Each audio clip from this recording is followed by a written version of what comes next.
गांव में बुजुर्ग की चेतावनी सुनकर चारों दोस्त एक बार फिर सहम गए। तो इसका मतलब है कि वह आत्मा वापस आ सकती है? नेहा ने कांपती हुई आवाज में पूछा। हाँ, बुजुर्ग ने गंभीरता से कहा, लेकिन अगर तुम उसे हराना चाहते हो तो तुम्हें उसकी कमजोरी को ढूंढना होगा। वह केवल त्रिशूल से नहीं मरेगी। उसका अंत करने के लिए तुम्हें उसके अतीत को समझना होगा। अतीत की खोज।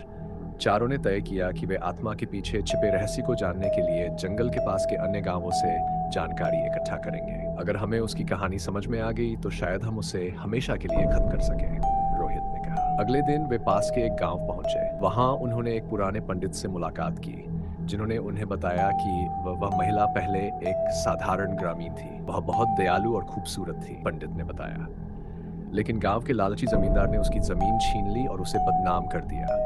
उस अन्याय के कारण उसने आत्महत्या कर ली। उसकी आत्मा तब से बदले की आग में जल रही है। साक्षी ने सवाल किया, तो उसे शांत कैसे किया जा सकता है? पंडित ने जवाब दिया, उसे न्याय चाहिए। वह तब तक चैन नहीं पाएगी जब तक उसका अपमान और अन्याय का प्रायश्चित नहीं होगा। जंगल की ओर वापसी। अब चारों को यह समझ में आ गया था कि केवल त्रिशूल से आत्मा को रोकना काफी नहीं होगा। उन्होंने निर्णय लिया कि वे आत्मा से सामना करेंगे और उसका बदला लेने की कोशिश करेंगे। अगर हम सही तरीके से उसका न्याय कर सके तो वह हमें छोड़ सकती है, आरव ने कहा। जंगल की ओर लौटते समय वातावरण और भी भयानक हो गया। अंधेरा घना था और ठंडी हवा चारों तरफ गूंज रही थी। आत्मा का फिर से प्रकट होना। जैसे ही वे मंदिर के पास पहुंचे, आत्मा फिर से प्रकट हो गई। उसकी आंखों में गुस्सा और दर्द साफ झलक रहा था। तुम लोग फिर लौटे हो?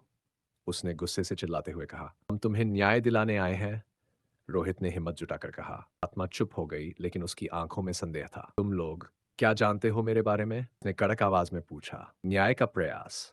रोहित ने उसकी कहानी बताई और कहा, तुम्हारे साथ जो हुआ वह अन्याय था, लेकिन अगर तुम हमें बताओ कि हम तुम्हारा बदला कैसे पूरा कर सकते हैं तो हम तुम्हारी मदद करेंगे। आत्मा कुछ क्षणों के लिए शांत रही। उसने कहा, जमींदार की हवेली अभी भी खड़ी है।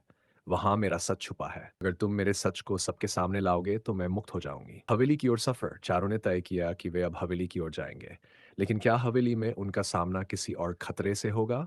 क्या वे आत्मा को सच्चाई दिला पाएंगे? उनका सफर यहीं खत्म हो जाएगा। अगला भाग, हवेली की रहस्यमयी यात्रा और आत्मा के न्याय का खुलासा। अगर आप इसे जारी रखना चाहते हैं तो बताइए।